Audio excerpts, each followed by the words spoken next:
அப்புறம் ஒரு போன ஆடியோ ரிலீஸில் வந்து ஒரு கங்கைமன் சார் சொல்லியிருந்தார், ஒரு ஜிவிபிரகாஷ் மேலே என்ன கோபம் தெரில, 7 கோடி ரூபா சம்பளம் வாங்குறாரு, அவர் வந்து எங்கள் சாங்கை யூஸ் பண்ணார் அப்படின்னு. அந்த ராஜா சார் சாங்கை அவருக்கு வேலை தெரியலையாங்கிற மாதிரி.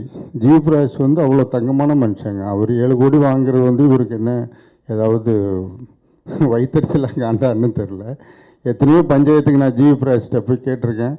எத்தனையோ படம், இப்போ ரீசெண்டாக கூட படம் பேர் சொல்லக்கூடாது, நைட்டு ஒரு 60 லட்ச ரூபா சம்பளத்தை விட்டு கொடுத்தா என் சம்பளத்தில் படம் நிற்குதானே, நான் விட்டு கொடுத்துறேன்னு அப்படின்னு சொல்லி எத்தனையோ படத்துக்கு வந்து ஜிவிபிரகாஷ் வந்து கஷ்டப்பட்டு ஒர்க் பண்ணுவார். சம்பளத்தை விட்டு கொடுத்து படத்தை ரிலீஸ் பண்ணியிருக்காரு.